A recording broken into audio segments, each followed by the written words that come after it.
Episode number 43.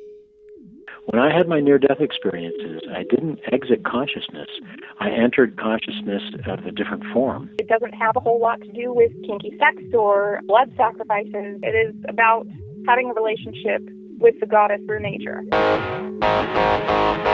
You know, you learn about cultures and you learn about people, and especially talking to the older generation, you learn about what it was like for them 60, 70 years ago, and that's just an eye-opening experience that I don't know where I would have found that if I wasn't in the milk truck.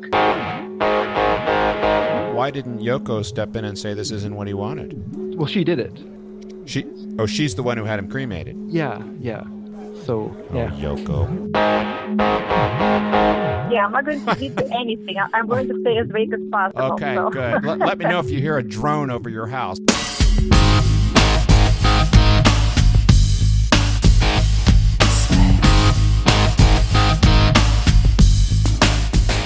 Hi, I'm Brant Huddleston, and one of the great privileges I have as host of this podcast is the opportunity to meet so many good people doing really great work. At the top of that list are the folks at the Coalition to Transform Advanced Care, or CTAC, a DC-based organization dedicated to the ideal that all Americans with advanced illness, especially the sickest and most vulnerable among us, receive comprehensive, high-quality, person- and family-centered care that honors their dignity. I love that.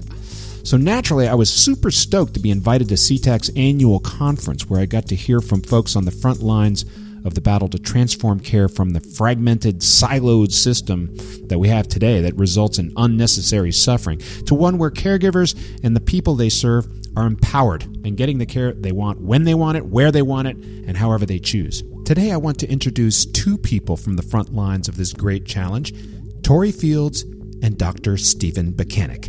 Now, please understand, these recordings were made at the conference, so you'll hear some pots and pans clanging and occasional noise in the background. But you know, I'm like a moth to the flame, and when I see a bright light, I move toward it. I think you'll agree these two guests are shining bright. So please join me on this special episode of Dance Past Sunset, recorded live at the 2017 annual conference of the Coalition to Transform Advanced Care.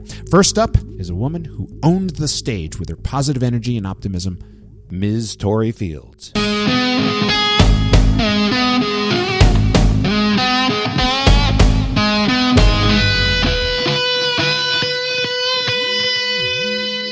So, Tori, welcome to the Dance Past Sunset podcast. Tell me who you are and what you do. My name is Tori Fields, and I am Senior Program Manager for Advanced Illness and Palliative Care at Blue Shield of California, as well as our affiliated Medicaid health plan, which is Care First Health Plan. Wow. And so you live in California then? I live in San Francisco, California. Oh, I was just there last week for Aging 2.0.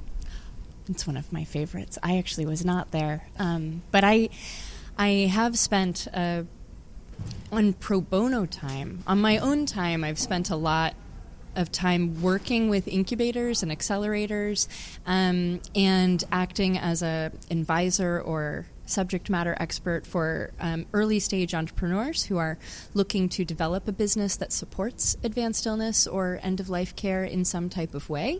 And I really found that there was a need to do that because as a health plan, I was pitched ideas, I was pitched companies every day, and I was realizing that they didn't quite understand how to pitch. And there is such a need for these ideas to flourish and thrive that I needed to pitch in myself. Wow. Now, were you wearing your Blue Shield hat or your hat as a consultant when in that role when you're being pitched and hearing all these different ideas and doing some filtering? Which hat are you wearing? The majority of the time when I meet new entrepreneurs is with my Blue Shield hat. In the same way that a person would pitch to an investor or to a venture capitalist, they're looking for a deal. They're looking for financing or for their idea to grow and for me to pay them for that idea as a payer. So most of the time when I say, oh, I work in advanced illness and palliative care at a health plan, people see dollar signs. So that's the hat that I wear when I find them. It's most often that we won't invest in them right off the bat, and I will take off that hat and say, hey, let's restructure how you pitch to folks. Maybe I'm not the right person as Blue Shield for you to pitch to, but there might be another person that actually needs that service and will pay you for it now. And let's talk about how you re-engineer your pitch or your value statement or your business case or your idea to fit that. And is that the consulting role that you put on your consulting hat at that point? I do. The majority of the time I try not to get paid for that consulting because that then triggers a conflict of interest. So what I want to make sure I'm able to do is also be an incubation space for new ideas or companies. And we at Blue Shield have a long-running history of working with organizations that are new, who are still trying to get their feet wet and help grow them in the way that we would need them to grow for our population. Well, if you don't get paid in dollars, you could always take a few shares. I try not to do that either, just to not trigger a conflict of interest. There have been other organizations that I have worked with and consulted, but most of the time they're not pitching to a health plan. I try to keep it clean so that I don't have to step out of that RFP process, or it doesn't look like I'm biasing results. So wearing either hat, you get exposed to a lot of cool things. What are some of the ideas or ventures that you've seen lately that really excite you? There are few ventures or ideas that really excite me and have excited me over time, and those are those ideas that why I don't get paid. Because if it's an idea that I really love and latch onto, I want to figure out how to make them a solution wearing my Blue Shield hat. So one of them is a group called Common Practice. They produced a game that was once known as My Gift of Grace. It's a card game that helps people walk through what it is for them to live well all the way through the end of life. So it's a standard card game that really talks about goals and values in a way that can be either abstract, philosophical, or it can be very tactical. And I'll give you an example of how I tested this out and then how we're using it at Blue Shield. So I initially tested this out. I use my parents as guinea pigs for any advanced care planning anything, because I need to know what my parents need. And they're not comfortable with talking about death or dying or illness or their mortality, and they're very averse to this topic. So they're the perfect test case. We used a lot of different tools with them, and then we played My Gift of Grace, which is now called Hello. We played that game, and I wanted to stop after an hour. My mom wanted to play all the way through the end. Wow. And is the game designed for people who are approaching end of life, or is it for anybody? It is for anybody. So I have, for example, played this game on first dates. I have played this game. How'd the rest of the date go? It went great. It's a filter for me to be able to understand how open people are or what their values are right off the bat. Wow, I would love to be a fly on the wall for that date. I was just like, the first thing you get to say, we're going to play a little game to see how open you are. I test my boundaries, but this space is a space that I am so invested in and I love so much and want to see growth, because I really see a need for growth in this space, that if there is somebody in my life who can't have these conversations, then it would be a struggle to spend more time. Yeah, I understand. And you're personally invested. You mentioned your parents. Are you are you the caregiver for them, or is there somebody else in your life that you're a caregiver for? I've been a caregiver for multiple people in my life, but my parents are getting older. My mom has a serious illness, and my stepfather is the caregiver for her. These are two people who are not in healthcare, who don't really understand the difficult process of navigating the healthcare system, but they also are not technologically savvy. They also don't quite understand the progression of illness or disease or even aging. And that's your regular person. It's your regular population. They are in their 70s. And what I have seen, what I've heard from my mother that has been a real resource for me when I'm working with entrepreneurs is that we need to create tools for the people who are going to use them.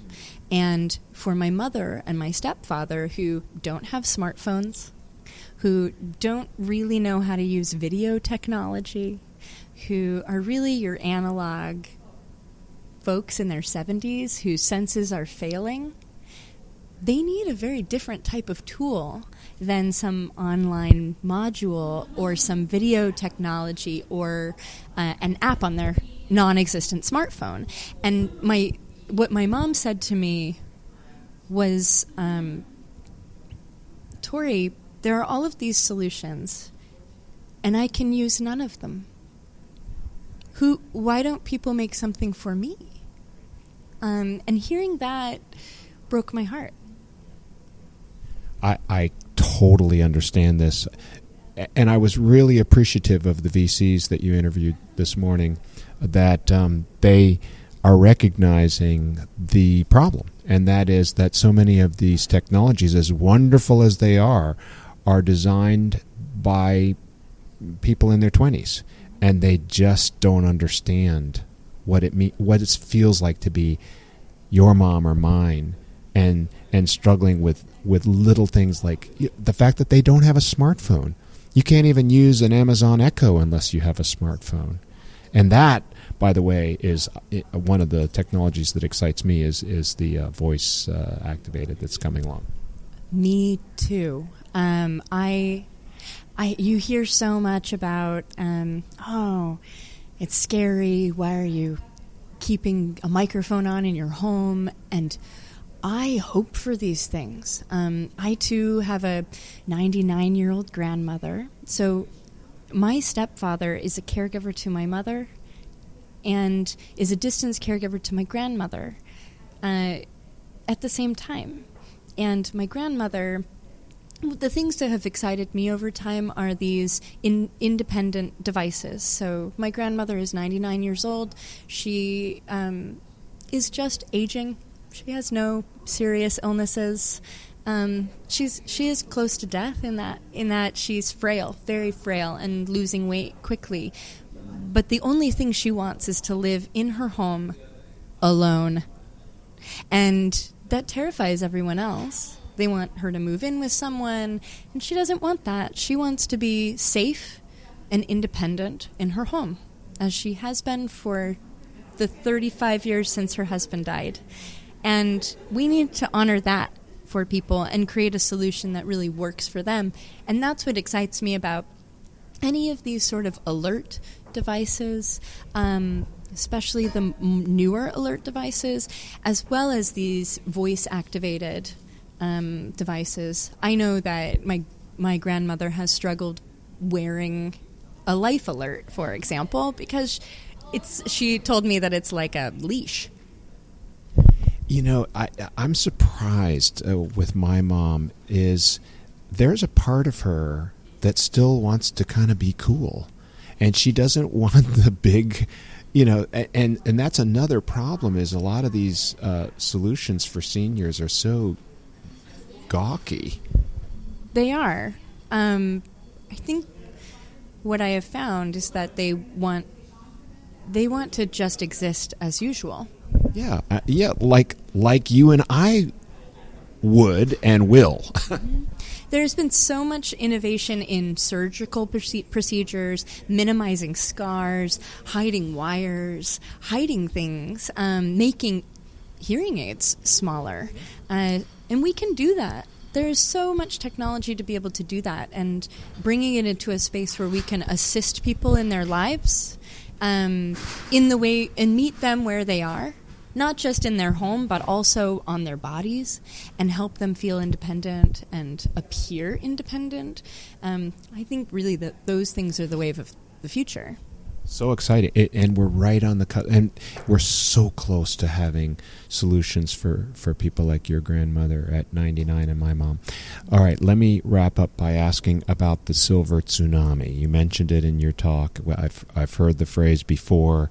Yesterday we had the CEO from Gallup in rather stark language talk about this tsunami. Tsunamis are big and scary, and they destroy. So that word is actually quite apt because it is a big problem. It's $1 trillion problem. Let's talk about that. You have said we need to scale, and we need to scale fast. So I detected a sense of urgency in you. My question is, on a scale of 1 to 10, how urgent are we, and how urgent should we be? I think we're humming at a 3 in terms of what our society sees the problem as. There's still folks who think that they can cure death. And I guess I would posit, at what expense are we trying to cure death when we know that it might not be a high quality of life for people in that situation? I think that the urgency that's necessary is a red alert. This is a tsunami. This is a huge problem. That would be a 10, yes? It would be a 10. Maybe an 11. If you want to talk about Spinal Tap. Let's talk about Spinal Tap. I mean, you have to turn it all the way up to 11. This is ridiculous. What has really struck me is that we have very antiquated systems for healthcare, and we're in a new space where there is an aging population. There's an aging population who can't get to your brick and mortar clinic, and as their census fail, they're not able to have technology-enabled devices like we have today. We also have policies and regulations that keep us in the past, that keep us, and I'm not even talking about single payer. I'm talking about regulations that restrict what people can do in the home. You have licensing for home health agencies and hospice agencies and skilled nursing facilities that are all based on rehabilitation. And people are trying to operate and help with advanced illness care, with palliative care, with hospice care in new ways that don't fit old regulations. And we need to fix that now. Not even just talking about changing reimbursement structures. It's really allowing people to enable the future solution. Well, that's one of the reasons that CTAC is doing such amazing work. I mean, they are really shining a light on this, and let's hope for a good outcome. Tori Fields from Blue Shield of California. It's a pleasure meeting. You have such amazing energy and effervescence. I love it. Thank you very much. Thanks for having me. Many advanced care patients like Tori's mom want more help understanding what's happening with their health now and what they can expect to face in the future. That's one of the things my next guest helps people do.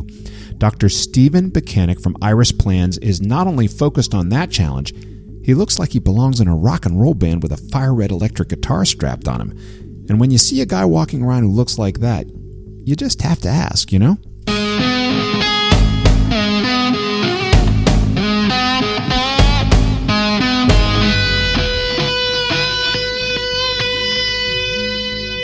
So speaking of rock stars, I'm sitting here with Stephen, who looks like a rock star. because I'm going to describe this. I would say that is that's a velour or a velvet jacket. Okay, not black, but kind of maybe black with a touch of brown in it, or maybe some green. Okay, kind of hard to tell with velvet.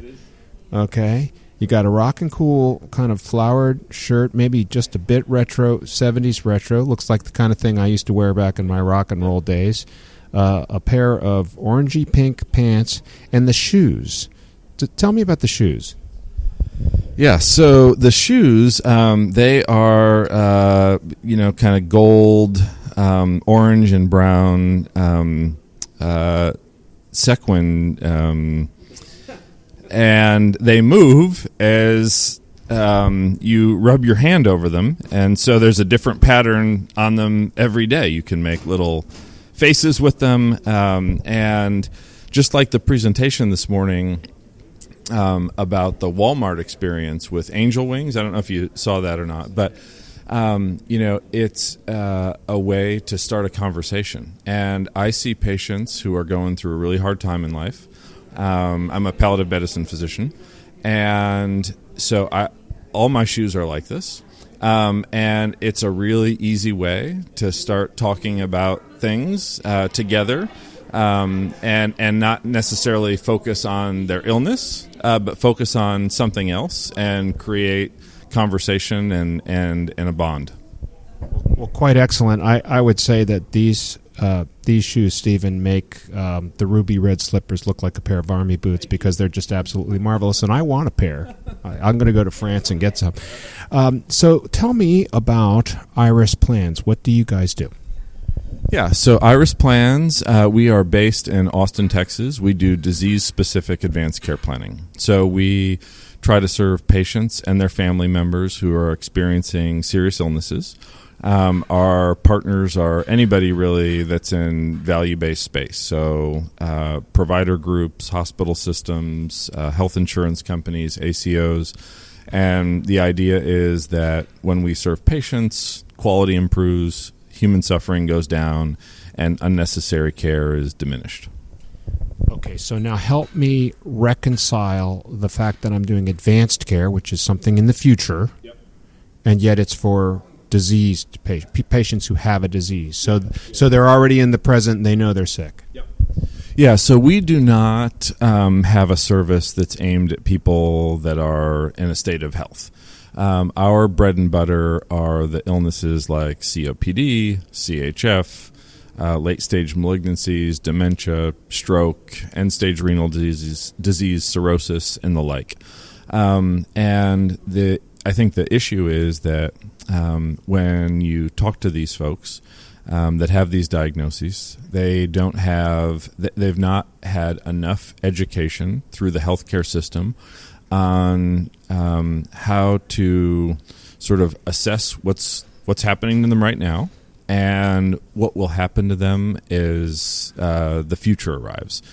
So as an illness changes or progresses, what types of things will you face with that specific condition? Because the journey through dementia versus congestive heart failure versus cancer, those are all very different. What types of things will you face given those illnesses, and what are your preferences for care when you get to that stage? Okay, so you're in Washington, D.C. It's like parachuting down into a bowl of peanut butter in terms of bureaucratic obstacles, and anybody who dresses like you has obviously got some zeal, shall we say. All right, so open up a can of good old-fashioned Texas voodoo and tell me, as an imaginative, creative person, if you could just blast through the peanut butter and get done. Yep. There was a beep in there. Okay, what would you do? Okay, well, where to start? Where to start? So, before Iris, I ran a large ACO in Texas. We had 2,500 physicians, government and commercial contracts, one of the things that I think is not completely left out of the Affordable Care Act, but a significant piece that's missing is really doing more to engage the patients and their family members. So, we put a lot of responsibility, and we base a lot of the outcomes on what the hospital system does and what the physician does and so forth, what the health insurance company does, which is all great. All of those people need to be in the equation, but it really does not put either incentives or penalties on the patients themselves, and I don't think that you jump right to that. But I do think that bringing them into the equation and making them part of the value stream, if you will, is something that's I would do that on day number one. Okay, last question. When is Texas going to become a republic again, and so that we can all go there and escape the madness? And will there be free barbecue? I'm going to take the last one first. I will tell the audience that if you eat barbecue in Texas after 1 p.m., you're in the wrong spot. Good barbecue sells out by lunchtime. So check yourself and get in line early. And in terms of Texas, we never stopped being a republic. Outstanding. Well, the show is about tools, tips, and technologies, but little did I know we would have a tip about Texas barbecue. Stephen, thank you so much. Appreciate you joining Dance Past Sunset. Thank you. Thank you, Stephen and Tori, for taking time to speak with me, and thank you, CTEC, for hosting such an important event. Coming up next on Dance Past Sunset, I'll have more guests from the conference, including a couple who took their 90-year-old mother and a dog named Ringo on a bucket trip across America. Good stuff. If you haven't been to dancepastsunset.com lately, please drop by to see Stephen's shoes and to take advantage of some of the free goodies I offer there in return for signing up for my newsletter. I post a lot of tips, tools, and technologies on my Facebook page, and I tweet like a little bird, so check me out there as well. In closing, be well, Tweeds and Twitterers, and make the most of this moment because it's the only moment you have. This is your host, Brant Huddleston, signing off.